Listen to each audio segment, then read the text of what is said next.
हमारे चैनल पर आपका।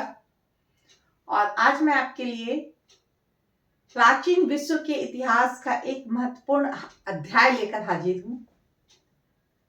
आज का हमारा यह अध्याय ईरानी साम्राज्य या फारस का साम्राज्य है।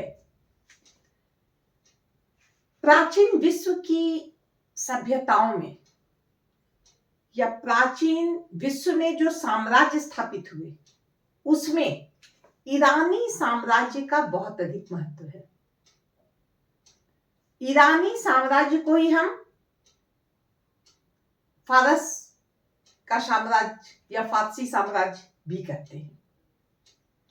तो चलिए आज हम इस पर प्रकाश डालेंगे, उनकी महत्वपूर्ण बातों पर, और सरलता और सहजता के साथ कोशिश हमारी ये रहेगी कि आज मैं ईरानी साम्राज्य के राजनीतिक इतिहास, शासन व्यवस्था, सामाजिक स्थिति और आर्थिक स्थिति को अच्छे से समझा दूं, जिससे कॉन्सेप्ट क्लियर हो। सबसे पहले ईरानी साम्राज्य, जैसा कि मैंने बताया, ईरान का इतिहास या फारस का इतिहास एक है।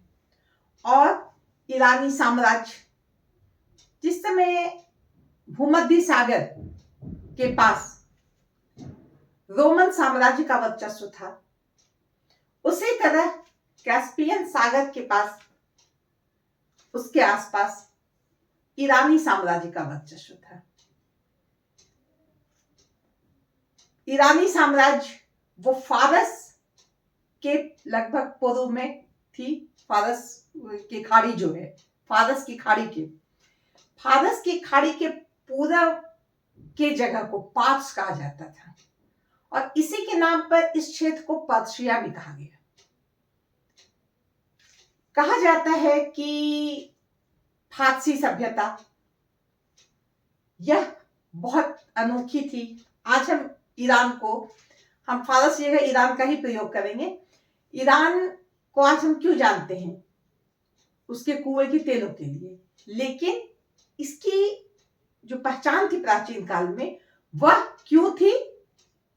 वहां की सादगी, वहां का शिष्टाचार, वहां की नैतिकता और साथ साथ वीरता। यहाँ के लोग वीरता से ओतप्रोत होते थे, यही इसकी पहचान थी। यह क्षेत्र, अगर हम कहें तो ये दजला नदी है और ये सिंधु नदी है। इसके बीच का क्षेत्र जो था वह ईरानी साम्राज्य बना, या फारस की सभ्यता यहीं पर विकसित हुई।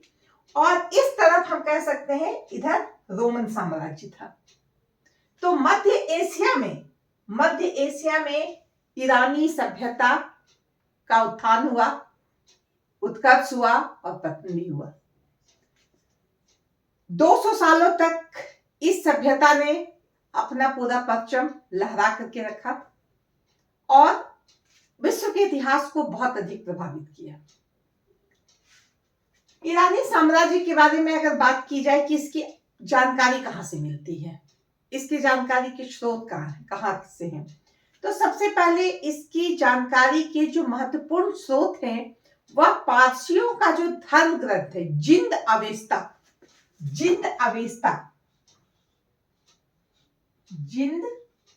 अवेस्ता, ये इनका धर्म ग्रंथ है। इसके द्वारा हम ईरानी साम्राज्य या ईरानी सभ्यता के बारे में बहुत कुछ जान सकते हैं। जरथुस्त्र द्वारा लिखा गया जिंद अवेस्ता इस सभ्यता को जानने के एक महत्वपूर्ण साधन के रूप में हमारे पास है। इसके अलावा हम क्या देखते हैं कि बहुत सारे अभिलेख, बहुत सारे लिखित पुस्तक, चाहे वो हखामनी वंश के बहुत सारे अभिलेख हैं, चाहे वो यूनान या मिस्र के में पाए हुए बहुत सारे अभिलेख या पुस्तकें हैं, उससे भी इस समय का पता चलता है। और साथ ही साथ हेरोडोटस की जो हिस्ट्री है उससे भी हमें ईरानी साम्राज्य के बारे में पता चलता है। तो इस तरह ईरानी साम्राज्य को जानने के लिए हमारे पास काफी साधन हैं। अब बात की जाए कि यहाँ के निवासी कौन थे। तो कहा जाता है, जो इनसे पाया गया है, इन पुस्तकों से, इन स्रोतों से, उससे यह पाया गया कि लगभग 1500 ईसा पूर्व नॉर्डिक आर्य जो थे वो मध्य एशिया से इधर आए, और यही लोग सेमेटिक, जो प्राचीन बेबीलोनिया के उधर निवासी थे, उन लोगों पर विजय प्राप्त करके अपना अधिकार वहां किया। कहा जाता है कि मध्य एशिया से आए हुए बहुत सारे जो लोग थे जिन्हें हम नॉर्डिक आर्य कहते हैं, वो कुछ आकर के मध्य एशिया में रह गए और कुछ आगे बढ़ गए भारत की तरफ। मैक्स मूलर जैसे विद्वानों का ऐसा कहना है। लेकिन बहुत सारे विद्वान ऐसे हैं जिनका कहना है कि ये जो ईरानी थे ये भारत के ही रहने वाले थे, और भारत से ही ये इधर आ गए। इनके रीति रिवाज, इनके मत कहीं पे नहीं मिल रहे थे, जिसके कारण हम कह सकते हैं ये सिंधु नदी के किनारे इधर जो भारत है, इधर से ईरानी इधर आ गए, और कुछ का कहना है कि मध्य एशिया से इधर आकर के बस गए। तो इस तरह से ईरानियों के कहाँ के निवासी थे या कौन थे ये पता चला। जिस तरह आर्यों की विभिन्न शाखाएं थी, उसी तरह ईरान में भी बसे हुए जो आर्य थे उनकी भी बहुत सारी शाखाएं थी। अब हम बात करेंगे कि कब इस सभ्यता का राजनीतिक इतिहास कब से हम जान सकते हैं। तो इसका जो स्रोत है उसके द्वारा अगर हम देखें तो हम देखते हैं कि 9वीं शताब्दी यानी 900 ईसा पूर्व से पहले से हम यहाँ के राजनीतिक इतिहास के बारे में जानते हैं। वहां से शुरू हुआ, लेकिन उस पर भी वो बहुत क्लियर नहीं है। लेकिन इतना कहा जा सकता है कि आर्यों की एक शाखा मीडिया जो थी वो इस प्रदेश में आकर के अपना अधिकार किया, और उसके बाद वो अपने अधिकार को बढ़ाते गई, अपनी शक्ति को बढ़ाते गई। और इस कारण सबसे पहले हम देखते हैं कि मीडिया साम्राज्य की स्थापना हुई। यहां मीडिया साम्राज्य की स्थापना हुई। जब मीडिया साम्राज्य की स्थापना हुई तो यहाँ के जो सबसे फेमस शासक हुए वो हुए डियोकीज, और डियोकीज ने बहुत सारे काम किए जो उस समय के लिए उनके लिए बहुत बड़ी उपलब्धि थी। उन्होंने कृषि के क्षेत्र में बहुत अच्छा काम किया। उन्होंने सूसा पर कब्जा किया। सूसा एक महत्वपूर्ण प्रदेश था, उस पर अधिकार किया और उसे अपने में मिला लिया। उसने असीरिया से युद्ध किया। असीरिया, बेबीलोन, ये सब, असीरिया इधर था, बेबीलोन इधर था, निनिवे इधर था। तो इस तरह आसपास के प्रदेशों को उन्होंने अपने में मिलाने की कोशिश की, क्योंकि असीरिया भी बार बार इस पर आक्रमण कर रहा था, तो इन दोनों में आपस में संघर्ष होता रहता था। तो इस तरह डायोकीज ने शुरुआत के समय में इस क्षेत्र में एक साम्राज्य की नींव डालने का काम किया। लेकिन अगर हम वास्तविक शासक या साम्राज्य के वास्तविक इतिहास की बात करें, जो हमें पता चलता है वह 700 के लगभग, ईसा पूर्व के लगभग है, 700 ईसा पूर्व के लगभग। इस समय तक साम्राज्य की नींव पड़ गई थी, शासक भी बहुत सारे बन गए, उन्होंने बहुत सारा काम भी किया। लेकिन 550 ईसा पूर्व हम क्या देखते हैं कि साइरस नाम के एक व्यक्ति ने, जिसे इसका नाम कुरुश भी है, कुरुश के रूप में भी उसे जानते हैं, तो साइरस ने जो हखामनी वंश के थे उसने यहां मीडिया साम्राज्य पर उसने अधिकार किया। ये मीडिया साम्राज्य की राजधानी जो थी वो कहां थी? एक बताना, एक जगह था एक बताना, वहां साम्राज्य की राजधानी थी। और हखामनी वंश ने यहां पर अधिकार कर लिया और अपने इस प्रदेश, इस राज्य को एक विशाल रूप देने की कोशिश की, और उसमें वो सफल भी रहे। कहा जाता है कि साइरस ईरानी सभ्यता के एक महान, योग्य और प्रतापी शासक थे। उनकी तुलना भारत में चंद्रगुप्त मौर्य जो है उनसे की जाती है। उनकी तुलना सिकंदर से की जाती है, यूनान के सिकंदर से। उनकी तुलना नेपोलियन से की जाती है, क्योंकि उनमें इतने सारे गुण थे, इतने वो गुण थे जो उन्हें महान बनाने में हाथ बटाती है उनका। तो इस तरह से हम देखते हैं कि उनको साइरस वहां के शासक बने। और साइरस ने क्या किया, सबसे पहले हम देखेंगे कि जैसा कि मैंने बताया कि ये ईरानी साम्राज्य का डियोक्लिस ने शुरू किया इस प्रदेश पर। यहाँ पे लीडिया नाम का एक देश था, प्रदेश था, सॉरी देश नहीं प्रदेश था। और लीडिया बहुत मजबूत देश था, एशिया माइनर तक ये इसका प्रभाव था। साइरस ने सोचा कि इस लीडिया को अपने में मिलाना है, और इस लीडिया को अपने में मिलाने के लिए यहाँ की राजधानी सार्डिस पर उन्होंने आक्रमण किया। सार्डिस पर आक्रमण किया, यहाँ के राजा थे क्रायोसिस। क्रायोसिस ने बहुत ही वीरता के साथ साइरस से युद्ध किया, लेकिन वो पराजित हुआ और लीडिया तक का शासन जो है वह साइरस के अंदर आ गया, वह ईरानी सभ्यता के अंदर आ गया। यह एक बहुत बड़ी उपलब्धि थी साइरस के लिए। कहा जाता है कि वो बहुत वीर था क्राइसिस, उसने युद्ध किया, हार गया, वो बहुत दुखी था, वो आत्मदाह करने जा रहा था, खुद को जलाने जा रहा था। लेकिन साइरस ने उसे मना कर दिया कि नहीं तुम ऐसा नहीं करो, बल्कि उसे सम्मान दिया, उसे एक क्षेत्र का अधिपति बना दिया, दरबार में भी उससे बहुत सम्मानित किया। इस बात के लिए क्रायोसिस यहाँ की जनता का भी प्रिय हो गया। तो इस तरह हम देखते हैं, जैसा कि कहा जाता है साइरस एक महान व्यक्ति था, तो उसने ऐसी महानता की थी, इसीलिए वह महान व्यक्ति था। इसके बाद उसने बेबीलोन पर अधिकार किया। बेबीलोन का शासक जो था वो बहुत ज्यादा जागरूक नहीं था अपने राज्य को देखने के लिए, अपने जनता को देखने के लिए। वहां की जनता भी उससे दुखी थी। नेबूकदनेस्सर नाम का राजा था वो, और उससे जनता परेशान थी।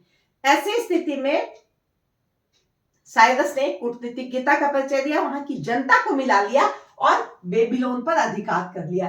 बेबीलोन पर अधिकार करने के बाद फिर से बेबीलोन कभी स्वतंत्र नहीं हो सका। यूनान के नगर राज्य, एशिया माइनर के किनारे बहुत सारे नगर राज्य थे जो यूनान के अंदर थे। इन नगर राज्यों के व्यापारियों को भी मिलाकर उसने बहुत सारे नगर राज्यों को अपने राज्य में मिला लिया। इस तरह से उनका राज्य जो है वह साम्राज्य में परिवर्तित हो गया, और साथ ही साथ यूनान से उसकी दुश्मनी भी शुरू हो गई। भविष्य में इन्हीं नगर राज्यों के लिए यूनान और ईरान के बीच युद्ध हुए। बाद में हम देखते हैं कि ईरानी सभ्यता उस युद्ध से बहुत प्रभावित हुई और वो खत्म तक हो गई। तो इस तरह से हम देखते हैं कि उनकी जो विजय है वह बहुत ही प्रभावी रही, और उसने साम्राज्य को बहुत अधिक विस्तार दिया। इनकी मृत्यु 539 ईस्वी में हो गई। इनकी मृत्यु 539 ईस्वी में हो गई, और उसके बाद यहां पर एक शासक बना, वह लोगों के बीच बहुत लोकप्रिय नहीं था। उसे सामंतों ने हटा दिया, और हटा करके वहां पे दारा को शासक बनाया। ईरानी सभ्यता के इतिहास में साइरस और दारा को बहुत ही महत्व दिया गया। ये दोनों महान शासक थे ईरानी इतिहास में। तो दारा को उन्होंने शासक बनाया। दारा भी बहुत ही प्रतापी, योग्य, महत्वाकांक्षी राजा था। उसे डेरियस वन के नाम से भी हम लोग जानते हैं, डेरियस वन। दारा, ये साइरस की मृत्यु और दारा का राज सिंहासन के बीच का कुछ साल पूरे ईरानी साम्राज्य में अव्यवस्था लेकर के आया हुआ था। वहां की स्थिति अच्छी नहीं थी, थोड़ी लुंज पुंज शासन हो गया था, जिसके कारण हम देखते हैं कि जितने भी राज्य को इन्होंने अपने अंडर किया था, चाहे वो बेबीलोन हो, चाहे वो लीडिया हो, चाहे वो नगर राज्य हो, मिस्र हो, इन सब में विद्रोह होने लगा था। असीरिया, बेबीलोन, ये सारे विद्रोह करने लगे थे, अपने आप को अलग करने की कोशिश कर रहे थे। ऐसी स्थिति में हम क्या देखते हैं कि दारा ने या डेरियस वन ने बहुत ही कठोर कार्रवाई की। उन्होंने नृशंस रूप से दमन किया। कहा जाता है कि अकेले बेबीलोन में उन्होंने 3000 लोगों को मौत के घाट उतार दिया। ये सब देख करके लोग डर गए और सब अब शांत हो गए, और इस तरह से उन्होंने दमनकारी नीति अपनाकर राज्य में शांति ला दी। इस तरह से पहला कदम उन्होंने उठाया डेरियस ने। उसके बाद उन्होंने क्या किया, थ्रेश और मैसिडोनिया पर अधिकार किया। फिर सिंध और पंजाब वो भारत तक इधर आ गए, और सिंध और पंजाब तक उन्होंने अपना अधिकार जमाया, अपना प्रभाव बढ़ाया। इस तरह से हम देखते हैं कि दारा ने उस साम्राज्य को और अधिक विस्तार दिया। दारा को बहुत प्रतापी कहा जाता राजा। उसने एक अभिलेख में लिखा, मैं दारा हूं, मैं फारस का पुत्र हूं, मैं महान हूं। तो ऐसा अभिलेख, मैं बहुत कठोर नहीं हूं, मैं क्रूर नहीं हूं, मैं दयालु हूं, लेकिन मैंने आवश्यकता के अनुसार, कभी आवश्यकता पड़ी तब मैंने क्रूर कार्रवाई की, ऐसा उन्होंने एक अभिलेख में उनका पाया गया है। तो इस तरह से हम देखते हैं कि दारा एक महान शासक थे। यूनान से वो मैराथन के युद्ध में 490 ईसा पूर्व हार गए डेरियस, और जब वो उससे हार गए तो मिस्र का मन बढ़ गया कि अरे वाह, यूनान से तो वो हार गया, तो हम भी विद्रोह करेंगे। तो इस तरह हम देखते हैं कि उनके अंतिम समय में मिस्र में विद्रोह की कुलबुलाहट होने लगी, और साथ ही साथ हम देखते हैं यूनान से भी दारा युद्ध में पराजित हुआ, मैराथन के युद्ध में। उसके बाद जेरेक्सिस नाम के शासक बने, बहुत सारे उत्तराधिकारी हुए, जेरेक्सिस बने। ये भी महत्वाकांक्षी, उसके बाद जो भी शासक थे वो महत्वाकांक्षी नहीं थे। इन्होंने भोग विलास और ऐशो आराम की जिंदगी को अपनाया, लेकिन इन्हें यूनान से एक युद्ध करना पड़ा, थर्मोपली का युद्ध। और यह युद्ध हुआ, इस युद्ध में जेरेक्सिस ने विजय प्राप्त की। मैराथन का युद्ध का बदला अगर हम कहें तो जेरेक्सिस ने ले लिया, लेकिन स्थल क्षेत्र में उसने विजय प्राप्त की, नौसैनिक क्षेत्र में उन्हें हार मिली थी।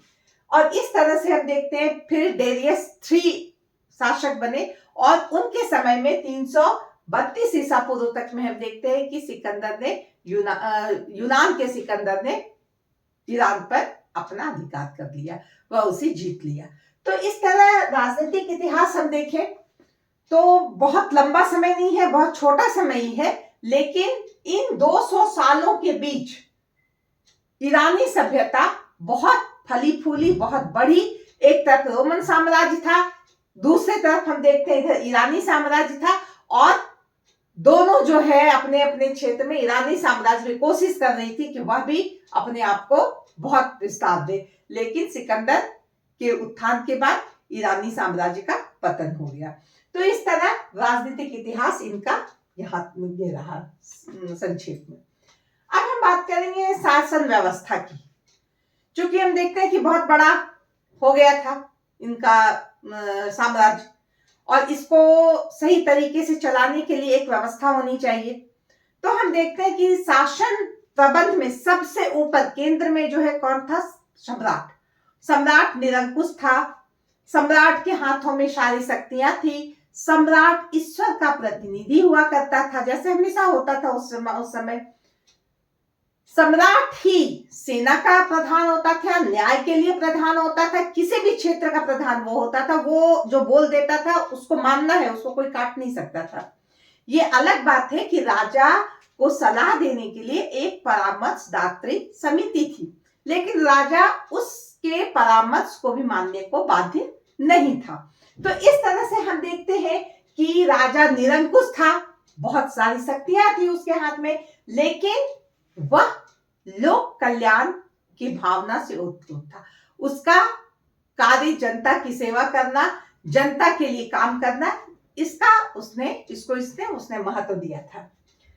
शासन प्रबंध बहुत बड़ा साम्राज्य होने के बाद डेरियस ने अपने पूरे साम्राज्य को 20 भागों में बांट दिया था। कहा जाता है, लिखा हुआ है, स्रोत से पता चलता है कि उन्होंने अपने साम्राज्य को 20 भागों में बांट दिया था और 20 भागों में उन्होंने क्षत्रपों की नियुक्ति की थी और सेनाध्यक्ष और सचिव होते थे। क्षत्रपों की नियुक्ति जो होती थी वो सीधे राजा के द्वारा होती थी। उन क्षेत्रों को संभालने की जिम्मेवारी क्षत्रप पर होती थी। उस वहां की शासन व्यवस्था देखना, शांति व्यवस्था देखना, ये सारा काम क्षत्रप का होता था। वहां की कर व्यवस्था लागू करना, कर व्यवस्था को देखना, ठीक करना, ये सारा काम क्षत्रप के द्वारा किया जाता था। क्षत्रप शांति सुव्यवस्था के साथ साथ जब आवश्यकता पड़े तब सेना लेकर राजा के पास उसे हाजिर भी होना पड़ता था। तो इस तरह क्षत्रप के भी बहुत अधिकार थे। अगर कहा जाए तो प्रांतों में क्षत्रप एक प्रकार का राजा था। सेना थी उसके पास और यहाँ एक सेनाध्यक्ष होते थे। सेनाध्यक्ष की भी भूमिका बहुत महत्वपूर्ण थी और एक सचिव होते थे जो राजा के द्वारा वो भी नियुक्त होते थे और इनका काम इन दोनों का निरीक्षण करना, इन दोनों पर नजर रखना सचिव का काम था। तो इस तरह शासन प्रबंध को तैयार किया गया था ताकि हर जगह सही शांति सुव्यवस्था बनी रहे। गुप्तचर विभाग, गुप्तचर विभाग को बहुत अधिक महत्व दिया गया था क्योंकि इतने बड़े साम्राज्य में कहीं विद्रोह ना हो जाए, कहीं अशांति ना हो जाए, कहीं किसी तरह की गड़बड़ी ना हो, इसके चलते गुप्तचरों की व्यवस्था की गई थी और ये गुप्तचर सीधे जानकारी या सूचना राजा को देते थे। तो इस तरह गुप्तचर विभाग भी बहुत महत्वपूर्ण विभाग था। सैन्य व्यवस्था, चूंकि इतना बड़ा साम्राज्य सेना के द्वारा ही जीता गया था, सेना के द्वारा ही उसे संभाल के रखा जा सकता था, तो सेना थी, सेना को बहुत महत्व दिया जाता था। सेना में जो सैनिक भर्ती होते थे उन्हें ट्रेनिंग दी जाती थी, उनके लिए अच्छे अस्त्र शस्त्र दिए जाते थे, उनको राज्य के प्रति जो है समर्पण सिखाया जाता था। तो इस तरह एक बड़ी और अच्छी सेना तैयार की गई थी। अगर कोई सेना किसी तरह की ट्रेनिंग से इनकार करता है या युद्ध में जाने से इनकार करता है तो वह इसके लिए बहुत बड़े अपराध का, बहुत बड़े दंड का भागी होता था। तो इस तरह विशाल सेना थी, जल सेना, थल सेना, ये नौसैनिक सेना, घुड़सवार था, हाथी थे, पैदल सेना थे। तो इस तरह हाथी, घोड़े, पैदल जो रहते हैं सेना में वो थे। कहने का अर्थ एक बहुत बड़ी सेना थी, लेकिन इस सेना में एक कमी थी कि यहाँ अनुशासन का अभाव था। कहा जाता है इसी अनुशासन के अभाव के कारण ईरानी सेना को या फारस की सेना को यूनान से हारना पड़ा, या मैराथन युद्ध में भी जो हार हुई वह अनुशासन का अभाव था। दंड विधान यहाँ बहुत कठोर थे। अगर राजा के प्रति राजद्रोह किए, राज्य के प्रति विद्रोह किए, या हम गलत काम किए, हम किसी तरह का किसी का जान लिए, तो इस तरह के काम का जो सजा हुआ करता था वो बहुत ही कठोर हुआ करता था। अंग भंग करना, कोड़ा लगाना, और बार बार अगर हम कोई अपराध कर रहा है तो उसे मृत्यु दंड तक दी जाती थी। राजद्रोह वगैरह करने वाले के लिए तो बहुत ही कठोर दंड की व्यवस्था थी। मृत्यु दंड भी बहुत तरह के होते थे। फांसी पे सिर्फ लटकाना ही नहीं होता था, फांसी पर लटकाने के अलावा जहर पिला देना, पानी में डुबो कर मार देना, उल्टा लटका देना, दीवार में चुनवा देना, जमीन में गाड़ देना, इस तरह के मृत्यु दंड थे जो बहुत ही कठोर थे। तो इस तरह दंड व्यवस्था वहां पर कुछ अलग तरह की थी। न्याय व्यवस्था की अगर हम बात करें तो सबसे न्याय का जो सर्वोच्च न्यायाधीश था वो तो राजा था, लेकिन राजा के अलावे भी केंद्र में एक मुख्य न्यायाधीश थे और 7 न्यायाधीश थे जो न्याय का काम देखते थे। इसके अलावा भी स्थानीय स्तर पर न्याय करने के लिए न्यायाधीश होते थे। तो इस तरह से हम कह सकते हैं कि न्याय व्यवस्था भी बहुत सही थी ताकि लोगों को सही न्याय मिल सके। आवागमन के साधन, कहा जाता है कि ईरानी सभ्यता में आने जाने के लिए सड़कों का जाल बिछा दिया गया था। कहा जाता है कि मतलब सूसा से, यहाँ की राजधानी बनाई गई थी सूसा से मध्य एशिया पहुंचने के क्रम में बीच में सारडीस आता था, इतने दूर तक सड़क बनवाई गई थी, हर तरफ सड़कों का जाल बिछाया हुआ था और सड़कों के किनारे छायादार पेड़ लगाए गए थे। कुछ दूरी, कुछ किलोमीटर दूरी पे सराय जैसी चीज बनाई गई थी जहां पे यात्री विश्राम कर सकते थे। इन सरायों का प्रयोग डाक चौकियों के लिए भी होता था। तो इस तरह से हम देखते हैं कि सड़कों की व्यवस्था और इसके द्वारा राहगीरों या राज कर्मचारियों या डाकियों को बहुत मदद होती थी। इसके द्वारा शांति और सुरक्षा बनाए रखने में भी शासन को बहुत मदद मिलती थी। तो इस तरह यहाँ की जो आवागमन के साधन थे वो बहुत ही विकसित हुए थे ईरानी सभ्यता में। तो इस तरह शासन व्यवस्था भी बहुत ही अच्छी थी। अब हम बात करेंगे सामाजिक स्थिति की। तो समाज में 3 भाग था, समाज 3 भागों में बटा हुआ था। एक उच्च वर्ग, मध्यम वर्ग, निम्न वर्ग। जैसा कि हम जानते हैं उच्च वर्ग में राज परिवार के सदस्य थे, बड़े बड़े राज कर्मचारी जो अधिकारी थे उनके सदस्य थे, जो बड़े पद पे बैठे हुए जो भी थे, सामंत थे, छत्रप थे, वो सब सेनाध्यक्ष थे, वो सब उच्च वर्ग में आते थे। इन्हें बहुत सारी सुविधाएं प्राप्त थी, इनका रहन सहन अलग था। दूसरे वर्ग में मध्यम वर्ग के लोग आते थे, व्यापारी थे, कर्मचारी थे, इन लोगों का मध्यम जीवन स्तर था। और दास, कृषक, मजदूर ये तीसरे वर्ग में आते थे। और जैसा कि हम जानते हैं दासों की स्थिति हमेशा खराब ही रहती है, मजदूर या कृषक भी हमेशा शोषित ही रहते हैं। बहुत सारे जब युद्ध में पकड़े जाते थे सैनिक तो उन्हें दास बना लिया जाता था और इनको दास बना के मालिकों की सेवा करने के लिए होते थे। मालिकों का शोषण ये सहते थे, मालिकों का अत्याचार इन्हें सहना पड़ता था, साथ ही साथ खेत में इन्हें मजदूरी कराई जाती थी। इस तरह हम देखें तो ये जो तीसरा वर्ग है इसकी स्थिति शोचनीय थी। नारियों की स्थिति के बारे में कहें तो नारियों की स्थिति अच्छी थी, कमोबेश अच्छी थी। ये अलग बात है कि पुत्र को बहुत महत्व दिया जाता था, क्योंकि यहाँ सेना में लड़कों को लाया जाता था, इसीलिए पुत्र होने पर, पुत्र का जन्म होने पे खुशी मनाई जाती थी। जिसके अधिक पुत्र होते थे सरकार के द्वारा उसे पुरस्कार भी दिया जाता था। तो इस तरह सैनिक सेना में जाने के लिए लड़कों का जन्म माना जाता था। तो ये अच्छी, माने लड़कों का जन्म वहां अच्छा माना जाता था और लड़कियों का थोड़ा कम अच्छा माना जाता था। लेकिन संयुक्त परिवार होते थे और वहां पे माता जो होती थी, माँ होती थी, उसका बहुत सम्मान होता था। विवाह में माता पिता विवाह करवाते थे अपने बच्चों की। बहुत बार देखा गया है बड़े परिवारों में या कहीं छोटे या मध्यम परिवारों में भी कभी कभी बहु विवाह की प्रथा थी। साथ ही साथ हम देखते हैं कि महिलाओं के चरित्र पर विशेष ध्यान दिया जाता था। जिस महिला का चरित्र में जरा सा भी उसे दुष्चरित्र कह दिया गया, उसकी समाज में बहुत निंदा होती थी। जरथुस्त्र ने के समय तो उसने महिला और पुरुष को बराबर स्थान दिया कि लड़की हो या लड़का हो सब बराबर है। लेकिन जब यूनानियों का आक्रमण होने लगा और यूनानी का प्रभाव यहाँ पड़ने लगा, उसके बाद से देखते हैं कि यहाँ की महिलाओं की स्थिति थोड़ी गिरने लगी। वस्त्र आभूषण, जैसा कि हम जानते हैं वस्त्र आभूषण, लोग आभूषण प्रेमी थे। सूती वस्त्र, रेशमी वस्त्र का प्रयोग करते थे, मोतियों का प्रयोग करते थे। यहाँ के लोग साज सज्जा के प्रति बड़े शौकीन थे, सज्जा विशेषज्ञ होते थे जो सजाने का काम करते थे। महिला या पुरुष सर से पैर तक ढकी हुई रहती थी, वैसा परिधान करती, इसमें सिर्फ उसका चेहरा दिखता था। इस तरह से केश सज्जा पर भी विशेष ध्यान दिया जाता था। तो कहने का अभिप्राय यह है कि लोग शौकीन होते थे। आभूषणों में जो आभूषण का प्रयोग होता है, गला का, कान का, ये सारे कुछ उन लोग भी पहनते थे। खान पान की बात करें तो वहां के लोग गेहूं और जौ की रोटी खाते थे। साथ साथ बहुत तरह के स्वादिष्ट व्यंजन वो बनाते थे। उन्हें मांसाहारी वो होते थे, शाकाहारी भी होते थे।